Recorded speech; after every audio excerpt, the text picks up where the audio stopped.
Tin Hut! Haddies. Hi, my name's Willie, and I'm here to tell you about World War II. Now, hopefully you've been briefed on World War I, because that's where we're picking up from, is the end of World War I. The collapse of the Central Powers, Germany, Austria-Hungary, Bulgaria, and the Ottoman Empire, which includes Turkey, brought about the end of World War I. This collapse brought a treaty, a very important treaty, the Treaty of Versailles. And this Treaty of Versailles was signed in the Palace of Versailles in France, in the Hall of Mirrors. Now, it's not really a lot of mirrors, but it was just like some artwork, and it was like really cool. They signed this treaty, which required Germany to give back all the land they acquired during World War I. They had to fully disarm, meaning they had to give up all their guns, their tanks, and their planes. And they had to pay back billions of dollars in damages. That's a lot of scratch. So the end of World War I brought prosperity to the United States. Excuse me while I slip into something more comfortable. Oh yeah, that's much better. Oh, the Roaring '20s. It was fantastic. The dancing, Charleston, Charleston, Charleston. Everybody was dancing. Everybody was having a great time. It was the time of wonderful automobiles and the growth of industry. Women won the right to vote, which was fantastic. The world was working to recover from the devastation of World War I. But then in 1929, when the stock market crashed, it threw not only the United States into a depression, but the whole world went into a depression. Food was scarce. Things were hard to come by. The depression covered the globe, and most everyone was in despair. The world was ripe again for discontent, and discontent brings war. And in 1933, a gentleman by the name of Adolf Hitler rose to power and became the Chancellor of Germany. And as head of the Nazi Party, Hitler did not want to abide by the Versailles Treaty. He rebelled. Hitler's position was that Germany should not, could not, and would not abide by the Treaty of Versailles. An alliance was formed. Hitler of Nazi Germany, the fascist regime of Italy with its dictator Mussolini, and Emperor Hirohito of the Empire of Japan formed the Axis powers.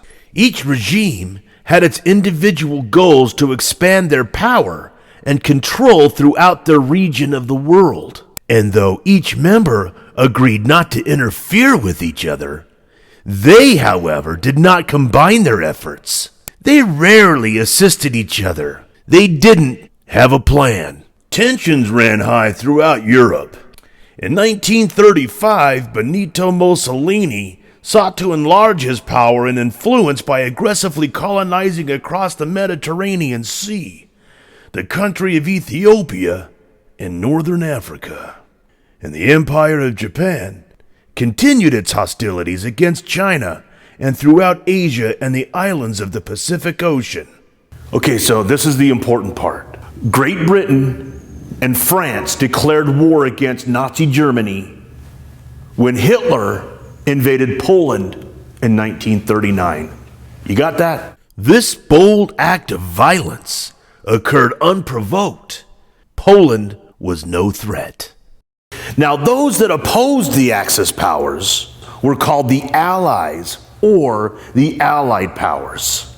They were France, Great Britain, Belgium, Denmark, New Zealand, Norway, South Africa, Poland, China, Greece, the Netherlands, and the countries belonging to the United Kingdom and Yugoslavia. Canada, Australia, Brazil, and the Soviet Union later joined with the Allies. The United States did not join up with the Allied powers at this time, but provided money and war materials. In London, the klaxon sound of the air raid siren struck fear and terror with all the civilians, and it meant one thing: run to a bomb shelter. The London Blitz during 1940 and 41 was a series of bombing raids by the Nazis. London was bombed 71 times. Other cities in England were also bombed. England did not surrender. They continued their work of resistance to Hitler and the evil Nazi attempt to overtake all in its path. The Nazi regime was responsible for carrying out one of the most despicable acts of genocide ever imagined. Called the Great Holocaust, the Nazis gathered 11 million Jews and those whom the Nazis deemed undesirable and imprisoned them in concentration camps. Many people lost their lives. It was a sad time in the world. The United States was not fully involved in the war until Japan bombed the U.S. naval fleet, unprovoked, on the island of Oahu, territory of Hawaii, on December 7th, 1941. Pearl Harbor. We lost a lot of great men and women that day. The very next day, the U.S. of A., under the President of Franklin D. Roosevelt, declared war on Japan. The United States joined the Allies to help prevent the spread of tyranny across the globe. The Battle of Midway was an important victory for the Americans against Japan in the Pacific. Many battles would be fought, some lost and some won by the Allied powers. But a series of important victories began to decisively change the tide. The invasion of Italy by the Allies resulted in the surrender of Mussolini and his fascist regime. And on June 6, 1944, the Allies stormed the beaches of Normandy, France. D-Day, also known as the code name Operation Overlord, was an important victory because it reversed the course of World War II, breaking the Nazi grip on France and setting the stage for the liberation of Europe. And later, at the Battle for Paris, Nazi Germany surrendered to Allies, and France became free once again. The Battle of the Bulge was the last major battle of the Western Front, taking place in a densely forested Ardennes region of Wallonia and eastern Belgium, northeast France, and Luxembourg. In December of 1944, Germany launched a counteroffensive in hopes of turning the tides of war in Hitler's favor. Hitler's armies took the Allies by surprise, but after a hard-fought battle, the Allies were victorious. The armies of Imperial Japan continued their aggression against the United States in the theater of the Pacific until August 6, 1945. When then Harry S. Truman ordered the most devastating weapon ever conceived, the atomic bomb, to be dropped on Nagasaki and Hiroshima, the only nuclear bombs to be used in warfare. Japan then offered their unconditional surrender. World War II would reveal some of the most despicable people who would ever rise to power.